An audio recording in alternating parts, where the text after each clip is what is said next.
This is the Roots and All podcast, and I'm your host, Sarah Wilson. Join me as I talk about all aspects of gardening with some of the top horticulturists from around the world. This week, I'm joined by writer and nature-based therapist, Brigit Anna McNeill, for a reflective conversation about finding our way back to the natural world. Drawing on her book and her own journey, Brigit shares how her grandmother's plants, herbalism, and old folklore helped her heal, reconnect with her body, and rediscover a sense of belonging in nature. We talk about losing and reclaiming that connection, the quiet power of slow change, and why nature doesn't demand anything from us, only that we're willing to listen. Well, as I mentioned this in the book a bit about my grandmothers and how when I was a child, they really gave me safe spaces in the world. And they were both quite inspiring people, and they were both very connected to the plant world and to the natural world in very different ways. One really taught me about growing and having faith in the soil and seeds, and even though we don't know our tomorrows, about still planting and having faith and hope in what we are creating, and that when we work with the earth, we are kind of nourished in return. And my other granny was just wild and eccentric and at home within the forests. So it was later in my life, when I had moved really far away from any of that, that I was really struggling. And when I looked back at what might help me, I remembered them and the sort of their earthy hands and their gardens and the forest, and started following that and looking for teachers. And I ended up studying art psychotherapy, and noticed how much better it was doing art therapy outside with people, and how much better I felt too. And that familiarity with wanting to partner with nature to feel better was something that I really recognized from childhood. And so I just started following that in my work, but also definitely for myself, much more for myself than anything. Which led me to, write this book in the end, this sort of gathering of stories and realizations and journeys. I've been reading a book called Reconnection, and he bases it on a lot on research that's been done. And he talks about this disconnect when you get to your kind of teenage years, how you just pull away from nature. And it is honestly a tale as old as time. It seems to be just a recurring theme that I cannot ignore when I speak to people for the podcast anyway, that they they kind of don't connect with nature necessarily all throughout their lives, but then they find it again when they're ready or when they need to. But there is definitely this period for a lot of people where they go through physical and mental changes, and they do have that disconnect from nature. And I'm not saying it's everyone, but I think particularly if maybe you were brought up in a city, it just doesn't factor into your life, and then it kind of comes pinging back. And I don't know whether that's a necessary process or it's just something about the way we're living that makes that happen. Yeah, I don't know. I think there is definitely, it feels like there's absolutely a teenage moment, or many, many years, where you are absolutely meant to move away from everything you know, or everything your parents are sort of teaching, or your culture. There's something about teenage energy that is about disruption and opening things up and searching for the truth. And I don't know, but it feels like our culture perhaps is so, especially in teenagehood, nature just isn't a part. And I don't know if it's a turning away from nature as a natural thing as a teenager, or just that that's what our culture kind of does more, if that makes sense. So where do you find yourself now, aside from writing? Well, aside from writing, I was teaching nature-based therapy courses and retreats as well, and sort of writing, not just books, but other kind of writing work. And I recently moved into a cottage in the forest in Dartmoor, which is just really gorgeous to be held in that. And I always wanted to to live in a cottage in the forest. So that feels really gorgeous as well. I bet it does, yeah. So when I was reading that, I thought, "Oh my god, that's just my dream." And I'm sure Yeah. many people listening would say the same. But it's interesting you talk about your grandmothers, and I'd love to have grandmothers like that. And I'm not in any way denigrating mine because they are also awesome, but yours just Yeah. so connected. And there was this bit in your book where you're talking about how there's kind of wisdom woven into older stories. And I thought I might just ask you to touch on that. And I think the thing that you mentioned in the book is about not burning elderwood. But, there are all these kind Mm, of folkloric things that pass down through generations, and we take them on face value as stories. But actually, there's a lot yeah. of wisdom woven into them, isn't there? Yeah, there is. And I remember one of my grannies had a book in her downstairs toilet that was, what was it called? Grandmother's Wisdom, or Grandmother's like Old Wives' Tales or something. And it was lots of stories about nature, but I feel like we've learned to see them as nonsense, as old wives' tales, or they're not true. But actually, lots of them hold lots of truth, but they're just told in strange ways. And I really love the old wisdom of the land, and it sort of teaches us how people used to interact with the land. And it didn't seem like people said things straight. It came with sort of funny metaphors or symbolism. And I think now we take those things too literally. Some people, many people I've met, feel like if you touch a dandelion, you'll wet yourself. And yeah, that's the old story. But the reality is they're a diuretic that helps shift waste through urination, but they won't make you wet yourself. But these stories are quite extreme, and then it can lead to people thinking that they're just a load of nonsense. But you have to sort of take them with a pinch of salt and not take them so literally and see the wisdom behind it. And I think there's something we're missing, which are those beautiful old stories handed down from older folk. And that seems to be a big part of what's missing in our culture, sort of that space to hand down those stories and to listen to them and learn from them. And the other thing that you write about in the book, which again, I was kind of reading it, and I think bouncing the idea around in the back of my mind was the one, you can lead a horse to water, but you can't make it drink. So although you Mm, can be surrounded by nature, and even if you're told, this is something we should engage with, we should be paying yeah, attention to that. When you're making that transformation from a kind of previous self almost, you have to be ready to listen and absorb the yeah. message, don't you? It's no good just plonking Oh, someone in a yeah. field and saying, "This is good for you, get on with it." You've got to be ready, haven't you? You do, you do. And it's sort of the right story at the right time that will suddenly embed in you, or the way someone says something. But it always comes down to, in the end, it has to be your own choice. Because I always remember when someone once said to me, I've got good news for you and bad news for you. The bad news is it's down to you. And the good news is it's down to you. And I remember feeling quite a lot of relief in that, because I always felt like I had to wait for someone to save me or to change my life for me. And the realization is that that person was me. And also, there was nothing that was going to happen until I chose to do it or I was ready. And I think it's one of the things I've realized in a lot of the work I do is that, yeah, you can't force someone's readiness.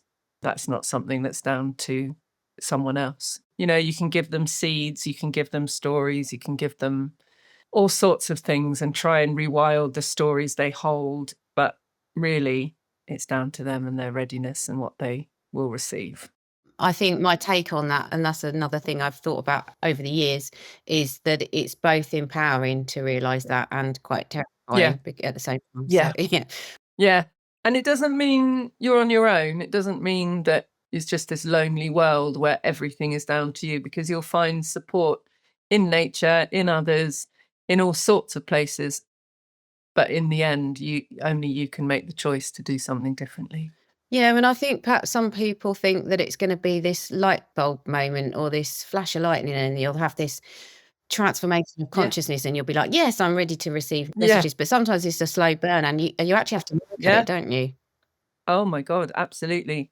And also sometimes you don't really realize it's happening, and then you find yourself in a similar situation and you respond differently, or you realize how different you were from the last time you were in that situation. or you look back and you think, oh my goodness, I'm so different to what I was a year ago or 5 years ago.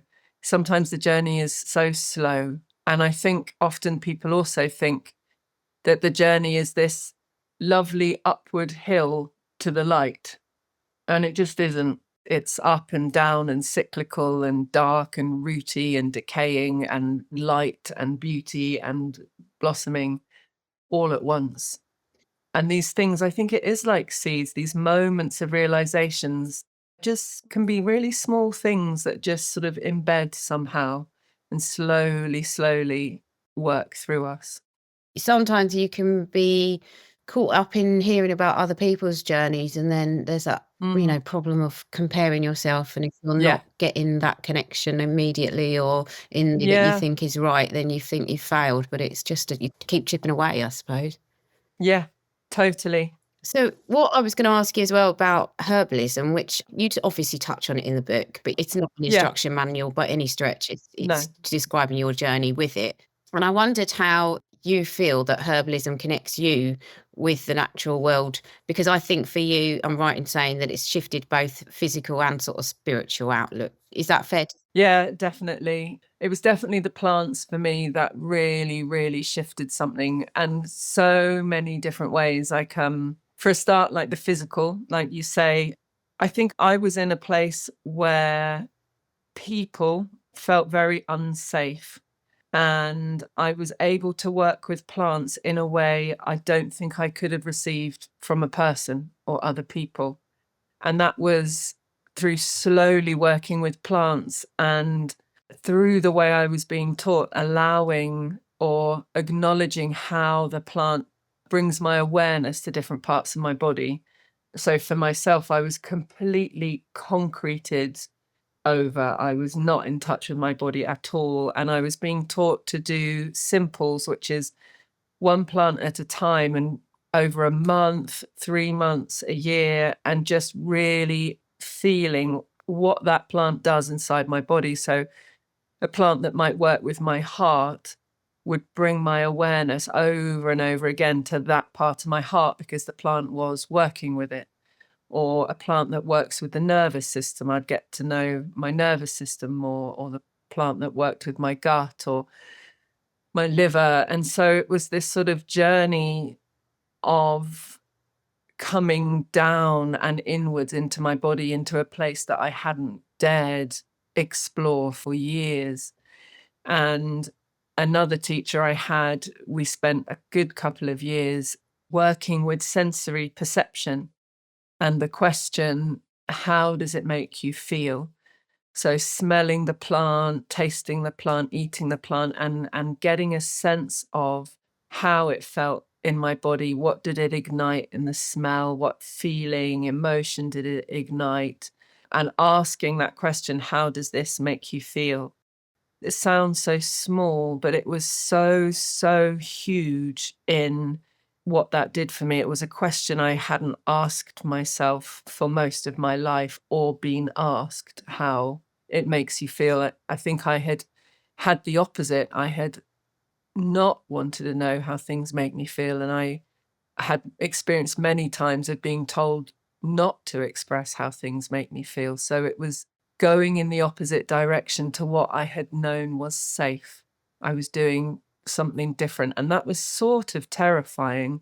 And yet it helped me to be in touch with that sort of inner compass of feeling and how I perceive the world and how my sensory perception perceives the world and how things make me feel.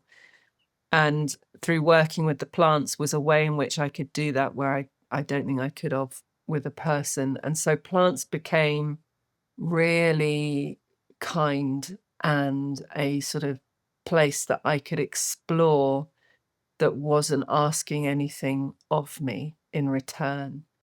And when I first experienced a plant help me, which was nettle, I was sort of blown away by how something I'd learned as a weed had just allied with me on a path of wellness or better wellness. And that made me very hungry to discover what else was there. And as I started to learn about each different plant, it created a world that was far friendlier than I had been learned to believe. I think when we have the stories of weeds in need of taming and the soil is dirt and insects are out to get you, it creates these sort of micro stories of danger, and it's harder to connect with nature. But what I was doing, or through the teachings I was receiving, it was undoing those stories and learning over and over that there was friendship and care out there. And then through the plants and their medicine, I also started to explore the stories of the soil or the worm or the bird song, because each one was creating a better picture of a really beautiful and friendly world for me. It really struck me reading the book. I said before we started recording that a lot of it in the book resonated with me, Mm. but I found myself reading it and thinking, I could never ever connect the dots on the level that you have. And I was going to ask you the question actually, because you've got this deep kind of knowledge of biological processes and how it does all fit together. Did you do a lot of research for the book, or were they things that you learned through your teachings? They were mainly things I knew already through this fascination with wanting to unearth stories. I follow a thread of something. I think partly it's about, for me, sort of re-revealing what I felt as a child in nature. And it sort of proves to me those feelings of, when you feel safe in a forest, but you just think, oh, I don't know why, maybe it's my imagination. And then if you look into it, you realize that the bacteria in the soil that you're sitting on is helping create more serotonin in the body, or the oils coming from the trees are helping your parasympathetic nervous system be aligned, or the bird song, is settling the nervous system. So those stories were really addictive to me. And there's something about science that, although in school I often experienced science as very dry and very tight, and it sort of took the soul away from things, there are also incredible people who, like Robin Wall Kimmerer or Brian Cox, who sort of make science poetry again and almost prove the ensouled quality of the earth. There were a few things I think I discovered along the way with the book, definitely from writing about them. It's like, oh, I must check this, or I must remember this because I learned this so long ago, or something like that. So there was more beautiful stories that appeared because of writing the book, or I got to know those stories in more detail. Yeah. Yeah, I mean, it's just fantastic reading it. It's like, wow, just that deep thinking is very, very attractive, and I really appreciated it. Oh, thank No, you. not at all. And one of the things that I really loved, and it might sound very obvious, but when I read it, I just went, "Oh God, yeah, that's so, that's so true." And that was when you said that there is no human atom. We're made of Oh, the same yeah. stuff as nature is, and I thought, yeah, that's such a good point, isn't it? Yeah, it really helped me to realize how much we are nature, and that there isn't some extra special material that we're made of. Yeah, and there isn't human atoms, it's just nature's atoms, and we're all made from them. And because the reason that helped me is it meant that the processes I witnessed in nature, the will to thrive, the will to grow, the will to blossom, to bring your medicine to the earth, the will, or also the seasons, the need to decay and to rot and to change and to rest. Knowing that I was part of nature helped me to see those processes as my processes as well. Yeah, and that again, you talk about in the book when you kind of compare us to plants, which again is a fantastic piece of writing. But I think the essence behind it is that if we lived like plants and lived without that fear of judgment or fear and just expressed ourselves kind of how we naturally feel inclined to do, we would maybe all be a lot happier. I mean, can you kind of dig into that a little bit, that thought process? Yeah, I can't remember what it was that ignited that thought, I think I am aware through my own life and through working with other people that fear of being who we are in the world, being in our integrity, and through working with nature, I just see how everything, moves towards its true shape. And it feels unnatural to me, this sense of self-hate or self-sabotage, because it feels natural with the stories or the experiences we've had to be that way. But in the wilder world, it doesn't feel like a natural way of being.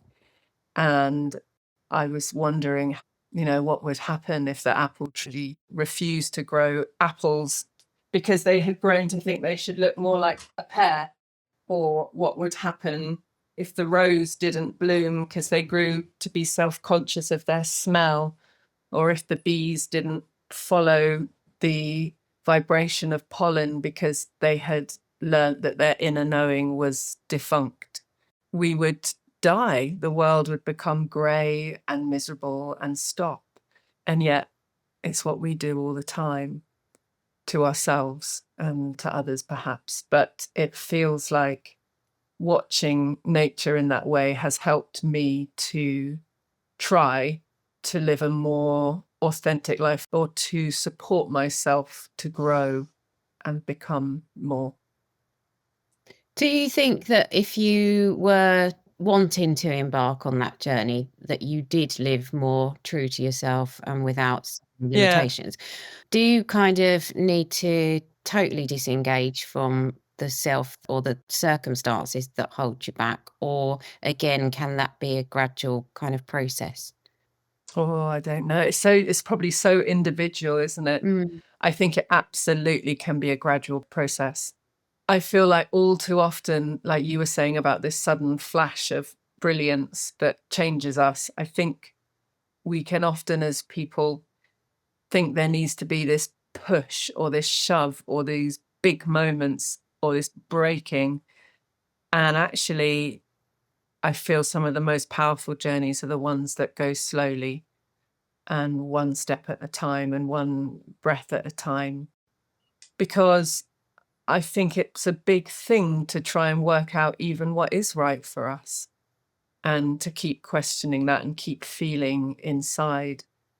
And it's a complicated thing because there are so many things that come up in the world that ask us to shift from our integrity quite often. And yeah, it takes strength to try and remain in our integrity as much as possible. And we need to give ourselves some softness around it, I believe. Yeah. And I'm going to finish by asking you, because a lot of people who listen are probably busy and, and making that time to even try and do something. Although a lot of people listening, admittedly, are already connected to the natural world and are Yeah. probably doing a lot of things in their own way. But if for anyone who might be looking to just connect in a bit more, especially at this time of year, is there one thing you would say, put aside 5-10 minutes and just try this and see how you get on with it? With connecting to the natural world, Mm. I think just being out there, just looking, just listening, just being open to receiving, even just for 5 minutes, even if you're in a city, and you're just looking at the clouds or something like that, I think can be a really simple but really powerful thing. Not really even to go out there with some idea that something's going to happen or something's going to change, but just completely open to whatever comes, to receiving whatever comes from what it is you're looking at or being with in nature. Thanks for listening. I hope you enjoyed this conversation with Brigit about her mindful journey back into relationship with nature. If this episode resonated with you, you might also enjoy episode 348, A Forest Fix, and episode 340, The Nature of Resilience. You'll find links to those in the show notes, and thank you as always for listening. Next up is Benny with his insect of the week. But first, a quick word from this episode's sponsor, Care Doers Herbs, a small Welsh Celtic herbal business creating sustainably sourced dried herbs and botanical blends, designed to help you feel more grounded and connected with the plant world. To the healers, dreamers, and keepers of the old ways, listening to Bud of the Week. Hello from the heart of Wales. Here at Cerddoriaeth Herbs, we carefully craft our herbal blends and pouches. Every herb is sourced in the UK, then handcrafted into 100% natural products, wrapped in fully recyclable and biodegradable packaging. We care for the planet as it cares for us.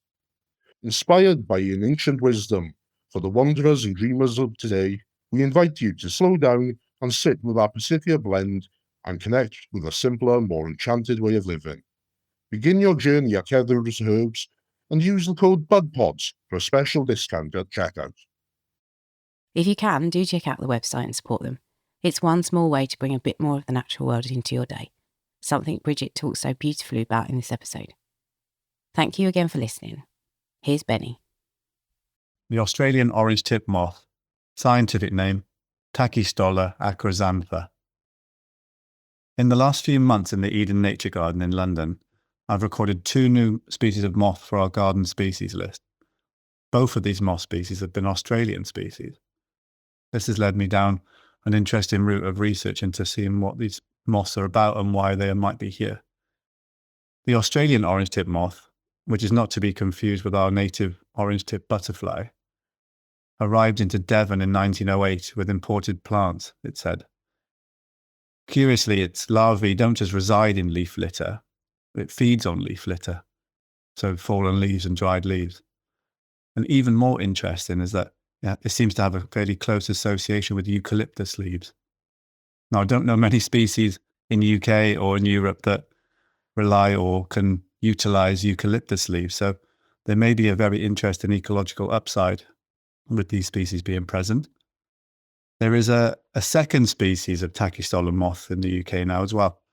In the last few years, Tachystola mulligani has been described by a lady in West London who found the moth and wasn't sure what it was, linked up with the Natural History Museum, and they had it there, sat there as an undescribed species from 150 years ago from Australia, once again. So it was even undescribed in Western Australia where it's from. So that's the second species of Tachystola in the UK. The etymology is quite interesting. It's a mixture of Greek and Latin. So tachy means swift or rapid. Stola means robe or outfit in Latin. And then acro is the ancient Greek for extreme end or tip. And xantha means yellow or golden in Greek. So acroxantha is the more usable bit, the epithet describing the tip of it as golden or yellow, which does fit with its appearance. It's quite a striking little moth, but it's not large. It's 13 to 15 millimeters wingspan, so it could be overlooked. I kind of spotted it and I just took some pictures. I'm not an amazing mother, so I took some decent macro shots of it and then I got some help identifying it. I'm lucky to have some really great friends who know a lot more about moths than I, but you can also ask for expert help online if you do find moths that you're unsure about. I always recommend taking the best photographs you can, or if you can carefully put it in a pot and get someone to have a look at it for you. That's another really good way. Once again, just a reminder to any species you come across to record them on the apps, whether they're common or not, and you never know what might turn up. I want to leave with a quote that our incredible entomologist friend, Dr. James McGill, said, and it may be quite apt for this particular species. He said, "If you move plants across the world, you get the invertebrates you deserve." So I'll leave you with that one to think about. You can download or listen to the podcast direct from the website rootsandall.co.uk. Please also check out my Patreon, where you can make a one-off donation or take out a monthly subscription to help support the podcast. Because if you enjoy the show, please help it continue.